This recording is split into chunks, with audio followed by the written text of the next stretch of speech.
True media ज्योतिष विज्ञान के सभी दर्शकों को हर हर महादेव। आपने देखा होगा कि हमारे जो देवी देवता हैं या जो महान सिद्ध पुरुष हैं, जो महान ऋषि मुनि हैं, वह एक स्थान पर प्रकट होते हैं और अचानक से गायब हो जाते हैं और इसको कहते हैं कि हम अंतर्ध्यान हो गए, यानी कि आंखों के सामने से अचानक प्रकट हो करके तत्काल ही वह ओझल हो जाते हैं। तो यह क्या काल्पनिक है? यह काल्पनिक नहीं है, यह पूर्णतः वैज्ञानिक है और विज्ञान की ही यह एक क्रिया है।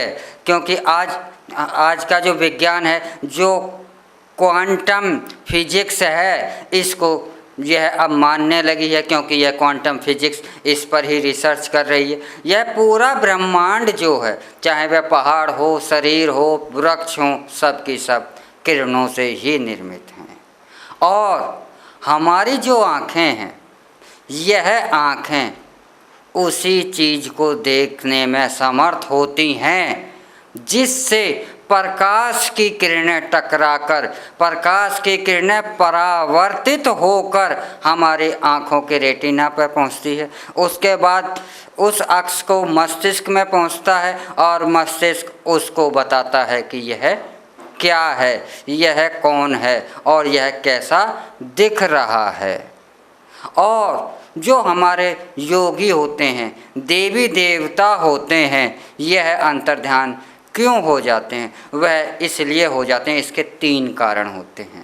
पहला कारण कि इन देवी देवताओं के अंदर इतनी ऊर्जा होती है कि यह अपनी शक्ति से जो प्रकाश की जो किरणें आ रही हैं, यह अपने अंदर स्वयं सोख लेते हैं, यह परावर्तित नहीं होने देते। और जब किसी भी चीज़ से, किसी भी वस्तु से, चाहे वह जीवित हो, मृत हो, पहाड़ हो, वृक्ष हो या कोई भी वस्तु हो XYZ, वह उससे अगर टकराकर किरणें हमारी आँखों तक नहीं पहुँचती हैं, वह परावर्तित किरणें उस वस्तु से टकराकर हमारी आँखों तक नहीं पहुँचती हैं, तो उसे हम नहीं देख सकते। हमारे जो देवी देवता हैं, यह उस ऊर्जा को सोख लेते हैं और सोख लेते हैं। तो जब वह उस ऊर्जा को, जो प्रकाश की जो ऊर्जा है, किरणें हैं जो उनसे टकरा रही हैं, वह वापस नहीं आ रही, तो हम उसे नहीं देख सकते। यह एक वैज्ञानिक सिद्धांत है।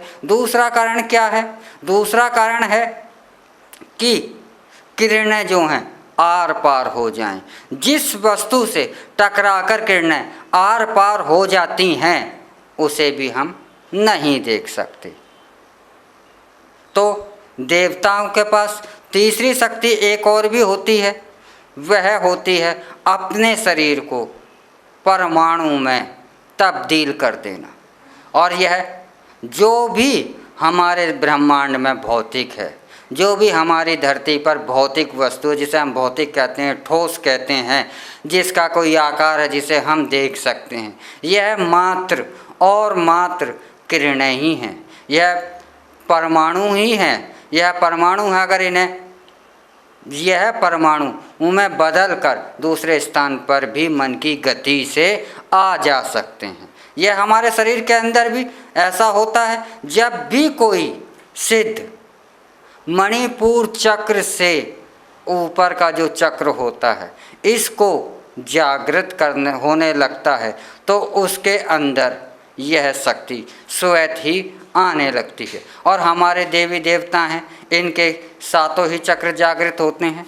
तो यह जैसे जैसे हमारे शरीर के यह चक्र जो हैं जागृत होने लगते हैं, तो यह शक्ति हमारे को स्वयं से ही प्राप्त होने लगती है। तो यह देवी देवता जो हैं, यह अंतर्ध्यान क्यों हो जाते हैं? वह इस कारण से हो जाते हैं, या तो वह जो प्रकाश की किरणें उन पर पड़ रही है, उसे सोख लेते हैं, वह प्रकाश की किरणों को परावर्तित नहीं होने देते, या वह इन किरणों को अपने आर पार से गुजार देते हैं। जब आर पार से किरणें गुजरेंगी तो हम उसे नहीं देख पाएंगे, या यह स्वयं को क्वांटम में, परमाणु में बदल देते हैं और तब भी हम नहीं देख सकते।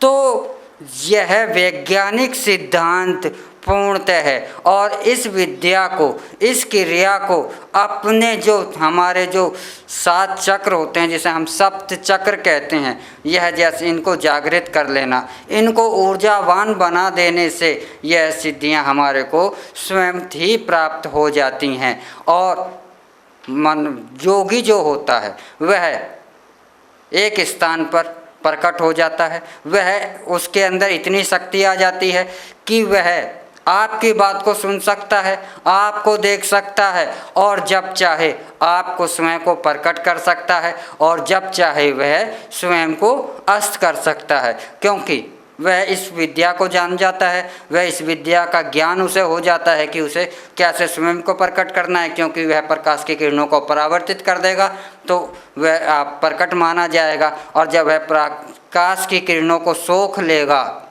या उन्हें अपने शरीर से आर पार कर देगा तो वह अंतर्ध्यान माना जाता है। तो यह बिल्कुल वैज्ञानिक नियम है, और वह लोग भी इस बात को नकार नहीं सकते जो कि यह कहते हैं कि जो देवी देवता हैं यह तो एक ढोंग है, चमत्कार है, और चमत्कार है, बेवकूफ़ बनाना है, मूर्ख बनाना है कि कहीं कोई व्यक्ति अचानक से प्रकट होकर के अचानक से गायब हो जाता है।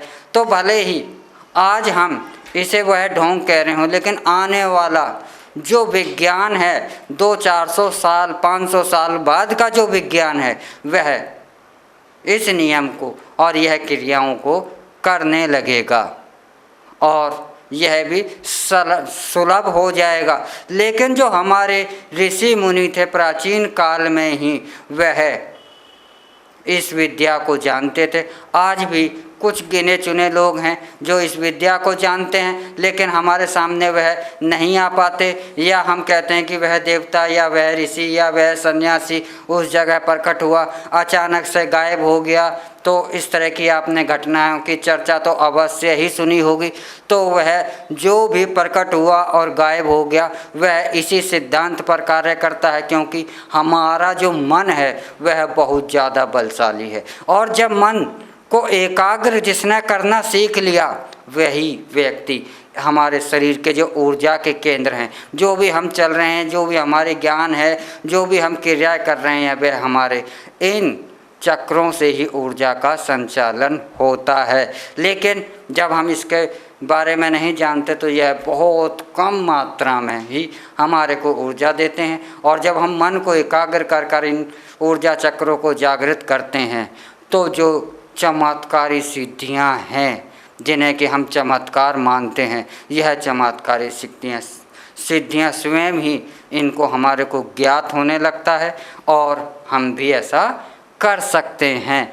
तो आपको जो है यह जिज्ञासा थी कि यह जानने के लिए कि यह ढोंग है या सत्यता है, तो कि यह अंतर्ध्यान कैसे हो जाते हैं, तो आप समझ गए होंगे कि यह कोई ढोंग नहीं है, यह पूर्णतः सत्य है। और हमारे जो पुराणों में, ग्रंथों में इस बात का जो बार बार उल्लेख किया गया है प्रकट होने का और अंतर्ध्यान होने का, तो यह बिल्कुल सत्य है। लेकिन आज हम अपने इस ज्ञान की कमी के कारण, क्योंकि आज एक बात सोचिए छोटा सा, आज हमारे पास जो नेट के द्वारा से जो ज्ञान संचालित हो रहा है, अचानक से यह नष्ट हो जाए तो हमारा ज्ञान हम कैसे हो जाएंगे। ऐसा ही हमारे सनातन धर्म के साथ हुआ।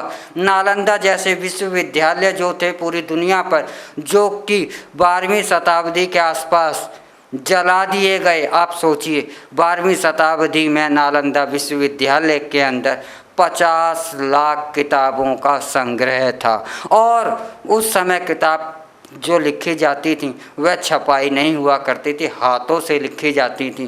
तो 50 लाख किताबों का उस समय संग्रह, तो सोचिए कि कितना बड़ा संग्रह होगा। और ऐसे बड़े संग्रह जब हमारे तबाह कर दिए गए तो हमारी बहुत सारी चमत्कारी जो विद्याएँ हैं वह नष्ट हो गईं, और उनके नष्ट होने जाने के कारण हम यह सोचने लगे कि जो यह अंतर्ध्यान है, यह प्रकट होना, ये एकदम से गायब हो जाना, यह चमत्कार नहीं, ये बेवकूफ़ है, अंधविश्वास बनाना है, ऐसा हम मानने लगे। लेकिन ऐसा नहीं है, यह पूर्णतः सत्य है और इसका वैज्ञानिक कारण है।